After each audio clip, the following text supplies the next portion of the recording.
Today's exclusive webinar on unlocking the power of NPS, its features and benefit. Myself, Akshita Jain from HDFC Securities NPS product team will be your host for today's session. We are also excited to have Mr. Mridul Tiwari from PCRA team to share his valuable insights on NPS. Welcome, Mridul. Thank you so much, Akshita, for inviting and conducting this webinar session for the NPS subscriber. Thank you so much. Thank you, Mridul. And I'll also like to thank all our audiences who have taken their valuable time to join today's session. So, without wasting too much time, Mridul, let's help our audience to save tax and create more wealth. So, let's help our audience to understand about the basics of NPS, what NPS is, who all are eligible for NPS. Okay, so let me start with the landscape of the National Pension Scheme, which has been turning out right now. And currently, these National Pension Scheme has been provided to all the citizen of India, whether it is a corporate employee or whether it is a housewife, everyone is having that. So National Pension Scheme got started by year 2004, and before that there was an old pension scheme which was running in the market. With the old pension scheme, the thing was that there was a fixed return on investment, as well as it was only available for the central government and the state government employees. Later on, since the government brought some changes with the National Pension Scheme in January 2004, the government of India has a different plan for their pension and the retirement products. The plan was to bring out this particular product for a market linked with the market link. So basically, by 2008, Government of India introduced the pension fund managers with the National Pension Scheme. And later on, in May 2009, Government of India launched this pension scheme for all citizens of India, whether it is a housewife or bachelor's or a student or any individual or subscriber above 18 years can join this retirement planning product for their retirement journey. Okay. Later on, with the same, Government of India brought the corporate model of national pension scheme in 2011, where the corporate employee like us got an opportunity to work out for our retirement planning. So that's how this national pension scheme has been designed by the Government of India, and it is completely being regulated by the Pension Fund Regulatory Development Authority. Okay, so being there are many investment tool right now, right, for the retirement. Exactly. So in financial planning as well as the retirement planning, and NPS is a subset of financial planning. So what types of account do the investor need to open in NPS, and why NPS is better than the other investment tool which currently are present in market? So basically, what happens that once any subscriber is enrolling themselves for the retirement planning with the national pension scheme, so basically they are choosing for their retirement journey and they are looking ahead for the purposeful investment planning. So basically, if I talk about the purposeful investment planning, it comes with the multiple ways. People and the subscriber are individually looking ahead for the contribution for their firstborn baby, first education of a children, and the first marriage of a children. Like the same way, the retirement planning is one of the factor where the subscriber and the investors have started doing their retirement, their financial planning.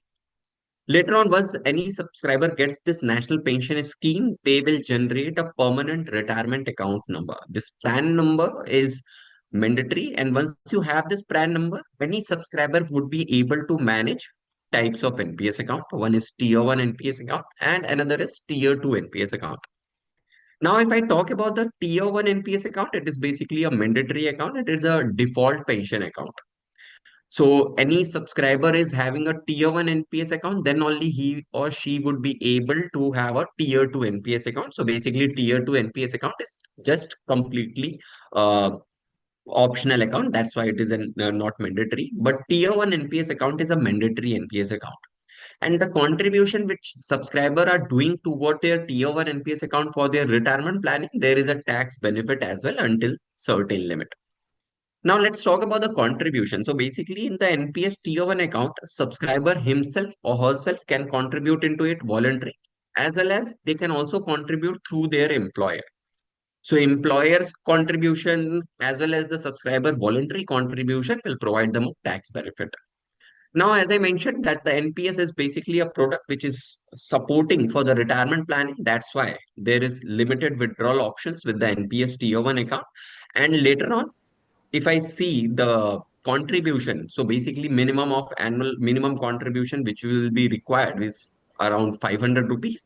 And on annual basis, any subscriber has to contribute 1,000 rupees toward his NPS Tier 1 account to keep it active for every financial year. Okay, so basically you can understand that NPS is also providing an opportunity that any individual subscriber can go for the contribution or retirement planning with the minimum of 1,000 rupees as well.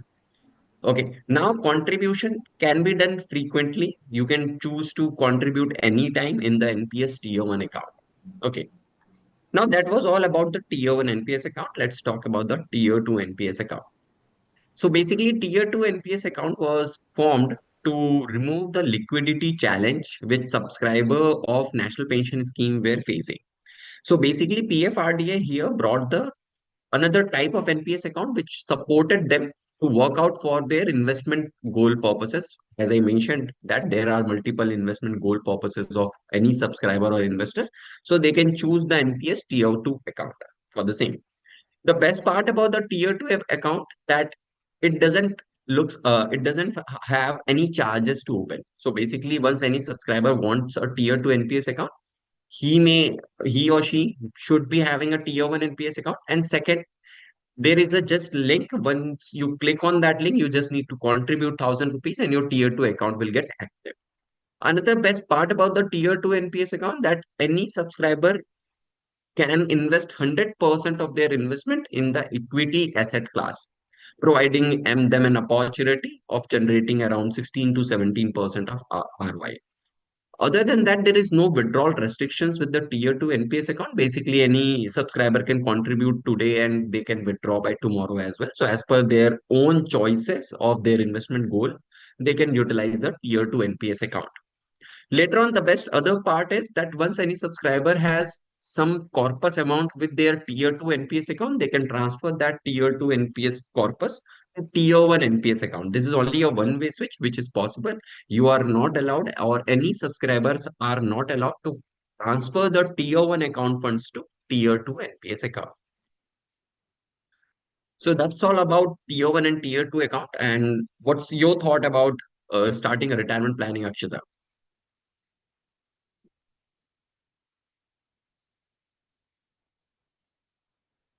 Akshita, you are mute, I think so.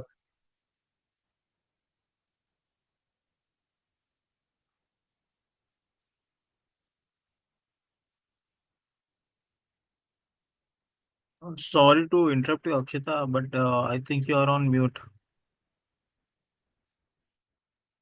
Oh, so sorry. So Mridul, I was thinking that tier 2 account can be termed as investment account, while tier 1 account can be invested if you want to save tax and create a retirement corpus, right? Right.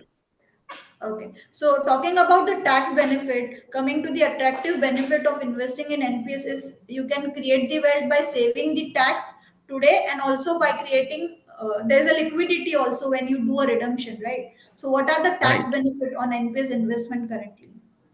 So basically, as I mentioned, that NPS Tier 1 account contribution until certain limit will provide you the tax benefit.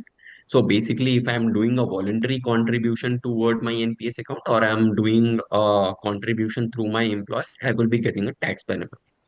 Now let's celebrate the tax benefit, how we would be able to get it. First of all, I wanted to inform that NPS is the only product in Pan India which is providing a triple E tax exemption.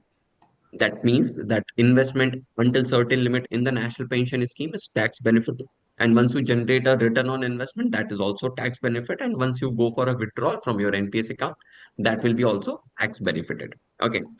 Later on, let's see how the contribution is providing a tax benefit. So let's talk about the basket one. So basically, most of us are well aware about this basket one. Basically, under section 80C section, which where 1,50,000 rupees is a particular exhausting limit. So basically, the capping of 1,50,000 has to be keeping on the mind. So basically, most of the subscriber are going for the contribution toward ELSS, mutual fund, PPF, life insurance, as well as home loan also comes under Section 80C, where 1,50,000 rupees of a contribution, once it is there, the subscriber is not having any other options to reduce their taxable income. Now, since national pension scheme has been provided, here the subscriber or the investor will have two more options to reduce their taxable income if they are having an NPS account. Now, since we all worked out with the ATC limit, and if some of the other subscriber is facing that their ATC limit is not exhausted, some of the bracket is left behind it there in ATC, so they can contribute under the national pension scheme and they can claim for complete tax benefit under Section ATC. Over and above that, if any subscriber is contributing 50,000 rupees voluntary by himself or herself toward his NPS account, he or she will be getting a tax benefit on it. Okay, for the 50,000 rupees under Section 80 CCD 1B. Now, I have spoke about this individual contribution, that is a voluntary contribution tax benefit, and under ATC, you got a tax benefit. Now, any subscriber shifted or any subscriber have opened their corporate NPS account, tax benefit section 80 CCD2, that is tax skit number 3, will get open for them. For the corporate subscriber or the subscriber who have enrolled themselves in under their own corporate, those subscriber can also contribute through their employer for up to 10% of their basic under old tax regime and 14% basic under new tax regime. So whether you are in new tax regime or in old tax regime, any subscriber will be getting a tax benefit while doing the contribution through their employer. Okay. So that's how the tax benefit works with the national pension scheme. Okay. So, Mridul, since you mentioned about the old tax regime and new tax regime, is there any threshold on one voluntary contribution or the employer contribution on which they will get the tax benefit? So basically, Akshita, what happens that doing the voluntary contribution also there is a threshold, and as well as the contribution which any subscriber is doing through their employer, that is also having a threshold. So basically, let me explain the whole part. So let's talk about the old tax regime first. So basically, if any subscriber is under old tax regime, he or she has chosen the old tax regime. So first of all, he gets an opportunity. Any subscriber will get an opportunity under Section 80C, where the capping is of for around 1,50,000 rupees. Here, the contribution most of the subscriber are doing toward multiple investment planning product like ELSS, mutual fund, insurance, ULIP plans, as well as home loan comes under the same. So here you will exhaust once you have exhausted 1,50,000 rupees of limit. You also get an opportunity with under Section 80 CCD 1B in the old tax regime, where contribution of 50,000 rupees of any contribution of 50,000 rupees any subscriber can do it toward their NPS account and reduce their taxable income. Over and above that, as I mentioned, the subscriber can also contribute through their employer. So in old tax regime, 10% of the basic contribution any subscriber would be able to do through their do the contribution through their employer, and under Section 80 CCD2 they will get a tax benefit. So while choosing a old tax regime, any subscriber would be able to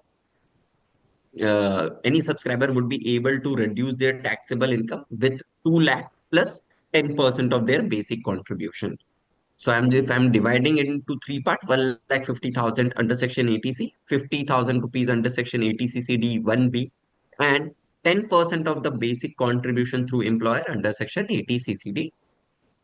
Now that was all about the old tax regime. Now talking about the new tax regime, if any subscriber is choosing a new tax regime, that the subscriber is only having an option to contribute through their employer. So basically, the employer contribution is only tax benefited under new tax regime, and under 80 CCD2 only this will come that they can contribute up to 14% of their basic through their employer to get a redemptions. So that's how, if any subscriber is choosing a old tax regime or new tax regime, they will be having a tax benefit with the national pension scheme. Okay. So, in both the whether you follow an old tax regime or new tax regime, if you're doing an employer contribution, you can get the tax benefit in both the regime. And only for voluntary, I guess there is a cap between the old tax regime for the subscriber of 50,000, right? So So to that's how help the our tax benefit is. Yeah, tell me. yeah, so to help our audience in a simpler way, there is a illustration which is available with us. What amount would be exempted for tax under old and new tax regime? So basically, what happens here? Let's take an example. That's a good thing. So basically, if any subscriber is having a CTC of 15 lakh rupees, so basically we are talking about the corporate employees who are choosing the national pension scheme. So this salary structure, which anyone is and every attendees who are able to see this, it differ from employer to employer. It won't be same. So basically, this is just an example. So for suppose there is any subscriber who's having a 15 lakh rupees of CTC. Here, if we divide the 15 lakh rupees CTC into two parts, let's say 7 lakh 50,000 as a basic part, and the other taxable and allowances part is 7 lakh 50,000 rupees. Now, if any subscriber is into a old tax regime, he can contribute under section 80C for 1,50,000 rupees of a capping he has, where he is able to contribute to multiple financial products in the market, which is supporting for the tax benefit. So 80C limit is also there. And if any subscriber is having some bracket left behind in 80C, they can contribute toward the national pension scheme to claim for complete tax exemptions under section 80C. Here we are also calculating the standard deduction which the corporate does for the general medical insurance as well as the allowances part. Later on, we have under section 80 CCD 1B where the voluntary contribution of 50,000 rupees subscriber can do choosing an old tax regime. Other than that, a subscriber can also contribute through their employer under the old tax regime for their up to 10% of the basic contribution they can do. So here they just need to inform the employer that what percent of basic they wanted to contribute. Once they have informed, that particular percentage of basic will get deducted from their salary and it will get credited toward the NPS account of any employee. So in the example also in the old tax regime, you can see that other taxable allowances in the perks part has been reduced, but basic part has not got reduced. So that reduced part got contributed toward the 80 CCD2 section. Okay. And you can see that the subscriber choosing an old tax regime has the capability, has the chance of reducing the taxable income from 15 lakh rupees to 13 lakh 20,000 rupees. And that's a sorry, 11 lakh 75,000 rupees. And that's a benefit he is getting from the tax saving. So he's saving the tax of around 39 to 42,000 rupees on an yearly basis. Now let's talk about the new tax regime. So basically, as I mentioned in the previous slide, that if any subscriber is into the new tax regime also, they will be getting a tax benefit while choosing the contribution through the employer. So basically, under Section 80C is well known to everyone that this is not available in the new tax regime as well as 80CCD 1B is also not available. So by again taking the example of 15 lakh rupees, dividing the component into two parts, 7 lakh 50,000 each, here, the subscriber can contribute up to 14% of the basic through the employer under Section 80CCD2. He will get a tax benefit. So you can see he has reduced 1 lakh 4,000 to 5,000 rupees from the other taxable allowances in the perks part. Okay. So you can see again here the basic has not got reduced. The other taxable allowances in the perks part has got reduced, and the reduced part got credited toward the NPS account of the employee. So providing them an opportunity to reduce it from 15 lakh rupees to 13 lakh 20,000 rupees. And there also the subscriber is having an option to reduce their, to have a tax saving of around 20 to 22,000 rupees. And that's how it works for both new tax regime and old tax regime. That's great, Mridul. So let's quickly look into where does the money get invested in NPS. What are the different asset class available, wherein the amount get diversified. So basically, Akshita, what happens that once any subscriber have started doing the national pension scheme, he also get a multiple benefits out of it. The flexibility which national pension scheme is providing. So if I'm talking about the flexibility, we have an online registration process. There is no document or paperwork involved with the national pension scheme. Any subscriber can do the registration online. If I talk about the managing and operating the NPS account, any subscriber is having an NPS application which is available in the Play Store as well as the Apple Store, where they will be able to manage and monitor their NPS account. Now let's talking about the another flexibility, that investment option. So basically in the national pension scheme, the security is there that the PFRDA here is providing an opportunity to invest into four different asset classes. So here the government of India has introduced four different asset classes with the national pension scheme. First is asset class E, that is equity, asset class C, which is corporate, asset class G, which is government, and asset class A, which is alternate investment funds. And the alternate investment funds goes around REITs projects as well as mortgage-backed securities. And any subscriber wanted to change the asset allocation percentage toward all the four asset classes four times in a year, they can do so. So basically, if any subscriber is investing 100 rupees, 1000 rupees, they can choose to invest that particular percentage of investment by their own risk appetite toward all the four asset classes. Okay, so it is similar to mutual fund, right? Here they will get the NAVs Huh, as a unit.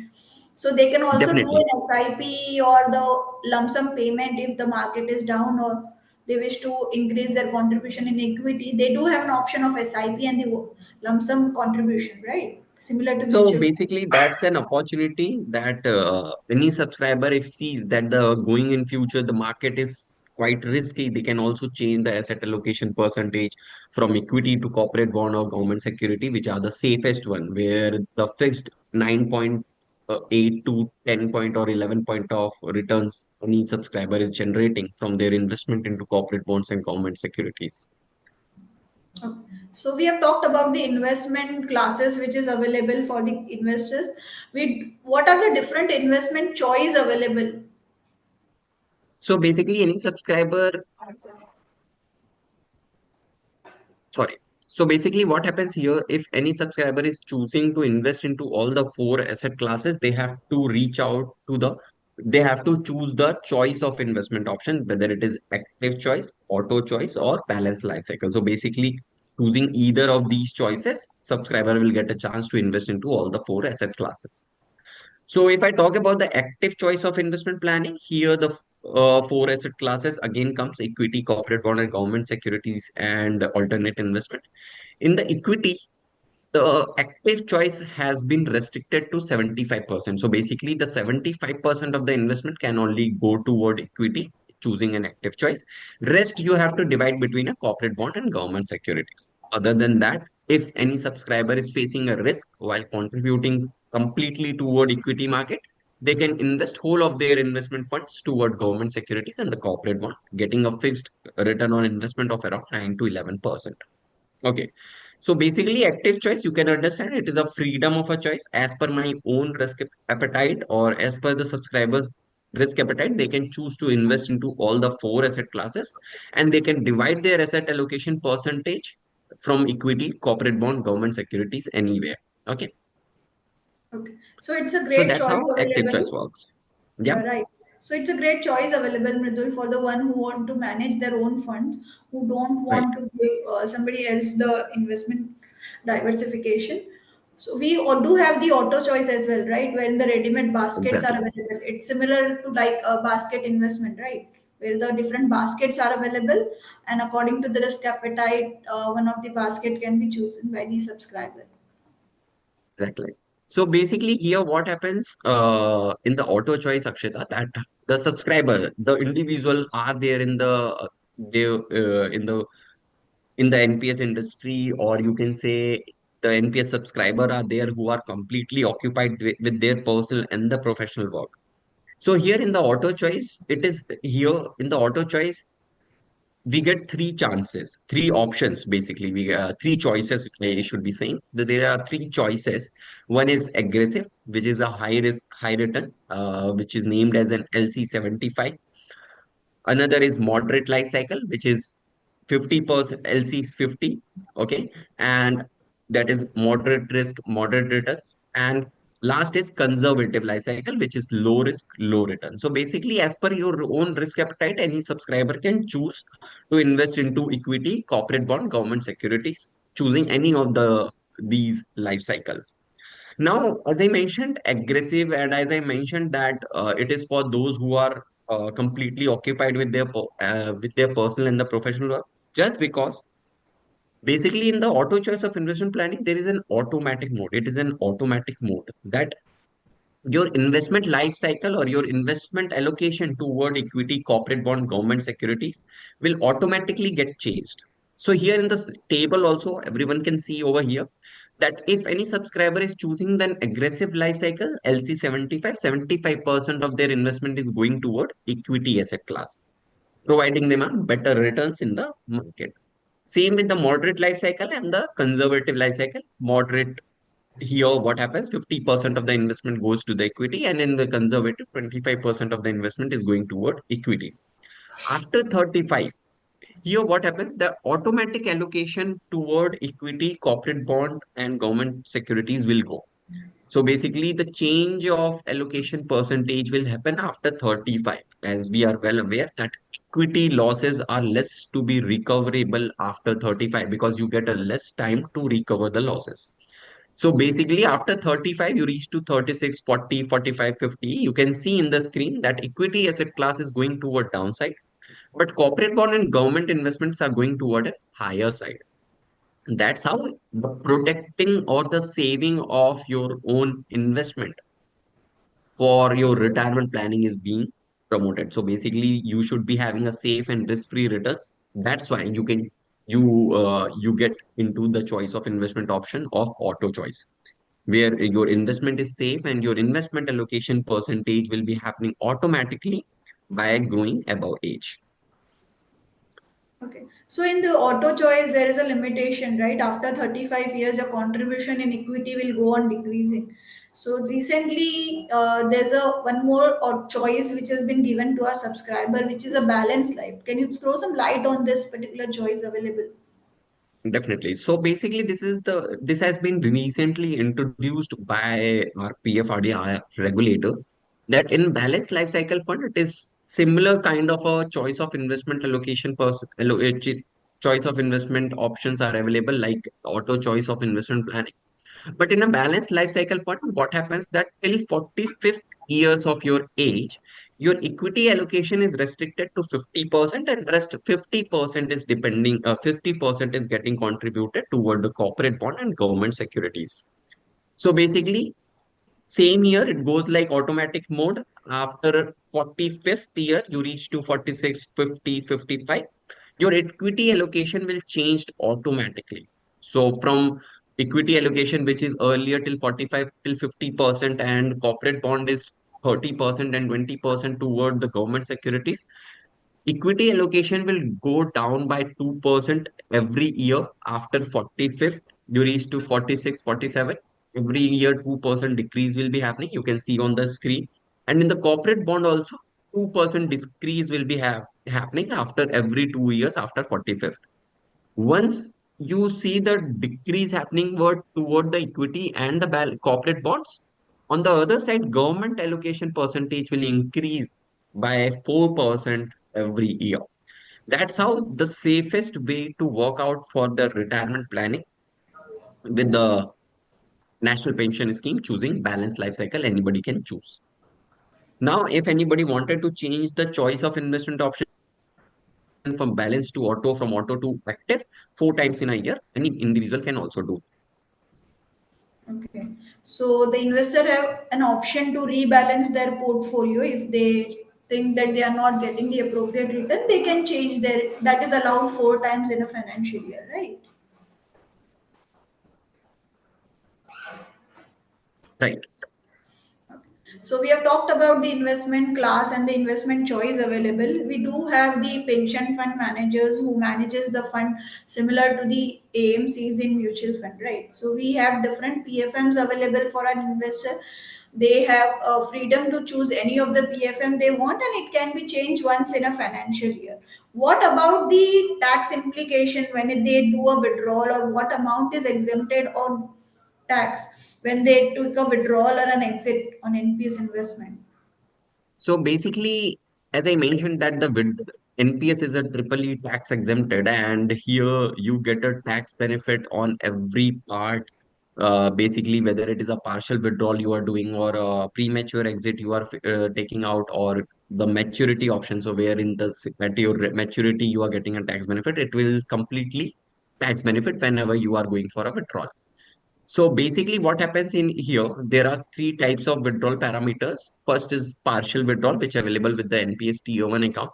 All these withdrawal parameters are available with the NPS Tier 1 account contribution. So once first in partial withdrawal, what happens? Uh, any subscriber looking ahead for going for a partial withdrawal for their for emergency purposes, he have to follow few rules. First, he has to complete 3 years after the registration, then only he or she will be allowed for partial withdrawal. Second, 3 times in the maximum can be only go for 3 times maximum. You can go for a partial withdrawal in your whole tenure of NPS from your registration till your maturity period. Other than that, once you have whatever the contribution you have done voluntary, 25% of it you will be only allowed to withdraw. So basically, whatever the contribution you are doing with your employer, or the return on investment what you are generating, you are not allowed to, or you are not allowed to withdraw that part. So basically, the voluntary contribution any subscriber is doing toward their NPS account, for that 25% of it they can withdraw in a partial withdrawal facility. Okay. Other than that, the partial withdrawal facility is you can keep the reason as a PF withdrawal as well. Okay. Okay. Going So ahead, this let's talk about the pre. Yeah. Tell me, Akshita. this was only for the voluntary contribution, right? Not for the corporate Right. contribution. Exactly. So Okay. basically, let's talk about premature exit now, which is also available. So basically, it might be possible that some of the subscriber wanted to for early retirement, or by the time they face that there is a risk while contributing or while working for the national pension scheme. At that moment, they can also exit from the national pension scheme at any point. So for that, there are few policies or rules that any subscriber has to complete 5 years after the registration to go for a premature exit. Now, another is that if any subscriber has accumulated 2,50,000 rupees or below that amount, he can withdraw complete 2,50,000 or below that amount in their premature exit. Now, if any subscriber has accumulated more than 2,50,000 rupees, then the subscriber has to go for a policy of 20% tax-free withdrawal, and 80% he has to keep with the annuity service provider. Okay, so basically that's how the premature exit facility will provide the withdrawal facility for any subscriber with the national pension scheme. Okay. So we have talked about the premature exit and the withdrawal which happens before the age of 60 if the customer want to take an exit. What about at the age of 60? Can he continue his investment or it is compulsory to withdraw or take an exit? So yes, that's a nice question you asked, Akshita. So basically, what happens here in the exit phase, that the subscriber can continue his NPS account as well till 70, 75, or he can also defer the withdrawal or as well as annuity going on a time. Basically, that will also support their journey for retirement planning. So basically, the deferment and the continuation of the NPS account is also allowed. But if any subscriber is choosing for the complete exit, he can also exit at his own maturity, at his maturity date. So, or you can say any retirement date, he can go for a exit with the national pension scheme, because here the lock-in will end with the national pension scheme. So basically, in the maturity, what happens? There are few rules that if any subscriber has accumulated more than accumulated 5 lakh rupees or below 5 lakh rupees, he or she, any subscriber would be able to withdraw complete 5 lakh rupees amount or below that amount.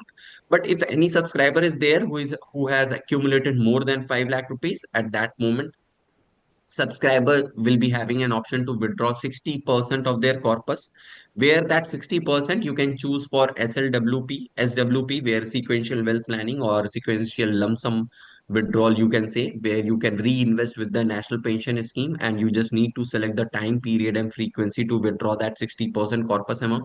There also you will be having an option to generate ROI of 10 to 11%. Okay. Later on, the 40% of your corpus, which will be going toward the annuity service provider, so that you can generate the pension for your retirement journey. Basically, that pension will support you for your standard of living, that pension will support you for your medical expenses, and that pension will also support you to reduce the dependency on children. That's how you can plan out all your retirement journey by utilizing your 100% corpus amount. Okay, so it's a great that at the retirement 60% can be withdrawn and 40% they'll get as an annuity. So it's never too late. So any of our subscriber who have not opened the NPS account, they can start investing in NPS, whether it is a small amount or a big amount. You can create a retirement corpus. So at the time of enjoying your second inning if of your life, you will have a corpus and you'll get Exactly. the pension out of it, right? So And also, that's how the yes. so you have mentioned, you talked about the annuity in the premature exit and the maturity, right? So what exactly is the annuity? How does it work? What are the different annuity plans available? So basically, annuity plans are there are multiple annuity contracts which the annuity service provider will provide you at your retirement age. So any subscriber can choose any kind of an annuity contract as per their own risk appetite and their retirement planning. They can choose it. So basically, I will be describing few of the annuity plans with the choices of with that choices they are having in hand. So basically, for suppose there is a subscriber having a corpus of around 2 crore rupees in their NPS account. Okay. Now, if any subscriber is having a 2 crore rupees in NPS account, as per the policy of National Pension Scheme at the maturity, 60% of it they can withdraw tax free, which can be supporting them for their retirement goal. Another 40% they have to keep with the annuity service provider, that is around 1 crore 20 lakh they will be putting with their retirement goal, and the another 80 lakh they will be putting with the annuity service provider, and that would be the purchase price of annuity.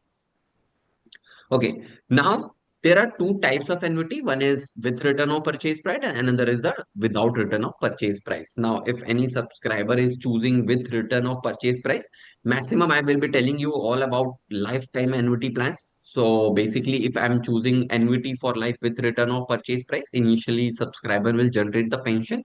After the demise of subscriber, there will be no for sorry, after the demise of subscriber, the annuitant amount, that is 80 lakh rupees annuitant amount, will be provided to the legal hire or the nominee you have chosen in the contract with the annuity service provider. Another annuity with return of purchase price is that annuity for joint life annuity. Basically, here what happens? Initially, subscriber will generate the pension. After the demise of subscriber, the spouse will generate the pension. After her demise, the annuitant amount will be provided to the legal hire and the nominee. And last is NPS family income with return of purchase price. Here goes the same. Initially, subscriber generate the pension. After the demise of subscriber, the spouse generate the pension. After spouse demise, the dependent father, that is subscriber mother or father, will generate the pension. After their demise, again the subscriber mother or father will generate the pension. After their demise, the annuitant amount will be provided to the legal hire. Now let's talk about the without return of purchase price. So here in without return of purchase price comes two of the option again, annuity for life and annuity joint life annuity. So if you are choosing without return of purchase price, there is one thing that once subscriber get the pension after the demise of subscriber in annuity for life without return of purchase price, initially subscriber will generate the pension. After his demise, there will be no further payment payable.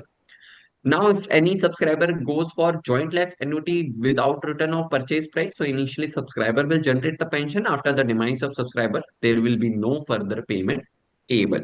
So basically, as you are choosing without return of purchase price, that's the reason your further payment will be stopped after the demise of uh, the subscriber or their contract basis spouse if they are choosing joint life annuity.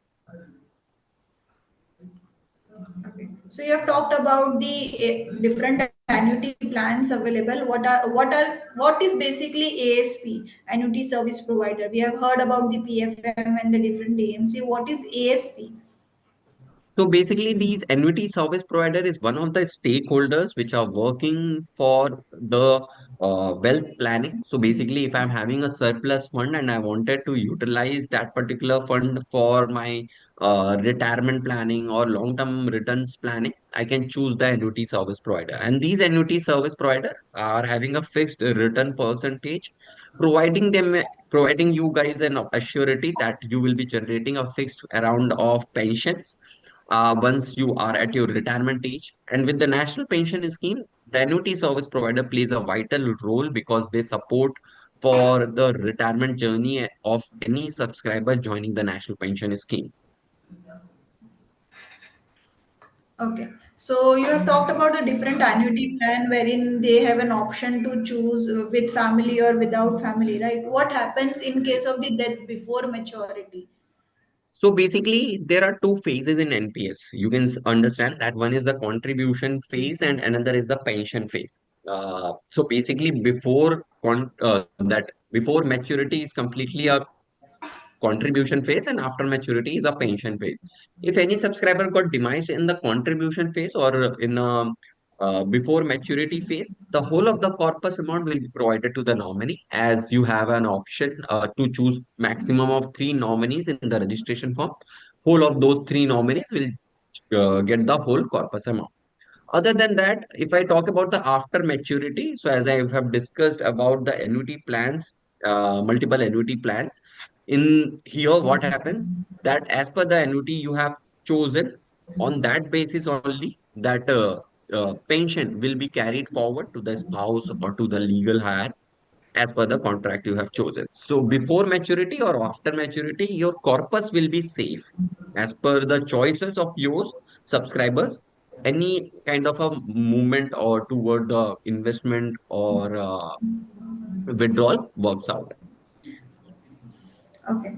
So I hope we have help our audience to understand the tax benefit, the investment strategy, and what all the investment options are available. So anyone who have not enrolled in NPS yet can invest in NPS. You can open the NPS account within 10 minutes. It's a seamless journey available. You can just click on one nps.hdfcsec.com, upload the requirement documents, and you will get the PRAN number generated immediately within 10 minutes. Thank you, Mridul, for sharing your insights. Let's open the floor for the discussion. Let's help our audience for the queries raised. So we have a question from Mr. Jaijit Basu. Tier 2 account having long-term capital gain.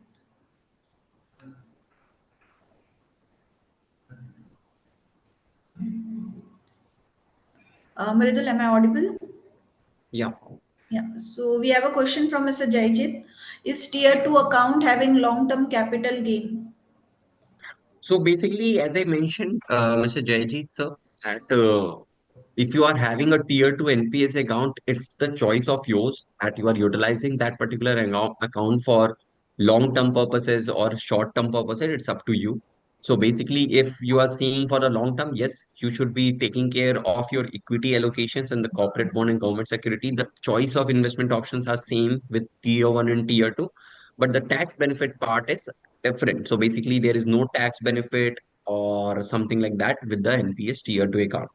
But you won't be able to have a tier 2 account individually or something like that. You should be having a tier 1 NPS account first, then only you would be able to have a tier 2 NPS account. Okay. We have a question from Mr. Sunil. What would happen if an employee quit his job? How NPS would work? So basically, NPS account is portable. So right now, if I am having an individual NPS account and uh, I go to any corporate and I find out that particular corporate is registered under the national pension scheme, and since I am the employee of that new corporate, I can shift my individual NPS account to a corporate NPS account. Going ahead, but down the line by 10 years, 5 years, again, I'm switching to any other XYZ corporate. I can also switch my corporate NPS account from current employer to another employer, or my previous employer to another employer, current employer. So that's where the portability facility works with the national pension scheme. Individual account can be shifted to corporate, corporate account can back to shifted to individual. So now coming up to your answer, once you have switched your corporate or you have no longer working with that particular corporate, you can transfer your corporate NPS account to an individual NPS account, sir. Thank you, Mridul. We have multiple question about is there any cap on any contribution to tier one account? So basically, voluntary contribution is capped till 50,000 rupees under Section 80 CCD 1B. And other than that, for the tax benefit purpose, there is a capping, but if any subscriber is looking for unlimited frequency or wanted to contribute unlimited amount for 10 lakh, 20 lakh, whatever amount, they can contribute. But the tax benefit will be with the 50,000 rupees under Section 80 CCD 1B for the voluntary contribution. And this is only available if any subscriber is choosing the old tax regime. Okay. Okay.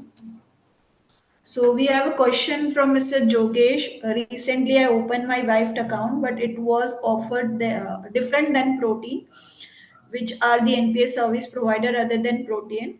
What are the option to change to come to Protean and also moving from Access to HDFC?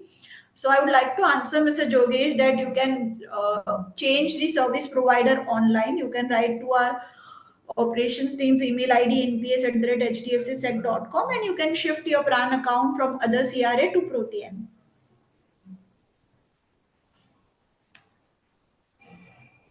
So, Pradul, I guess we have answered all the queries which was raised in the chat box. Thank you for sharing the valuable insight. I hope we have given information of NPS, what are the tax benefit on NPS, what the choices are available to our audience. We will be coming with more webinar session on NPS to our audience. Thank you, Mridul. Thank you all the audience for joining the session. Thank you, everyone. Thank you, Akshita, and thank you every attendees who have joined this presentation and the webinar. And thank you so much, HDFC Security team, that you have organized this beautiful webinar sessions for all the subscriber. And going ahead, we are also conducting few more sessions.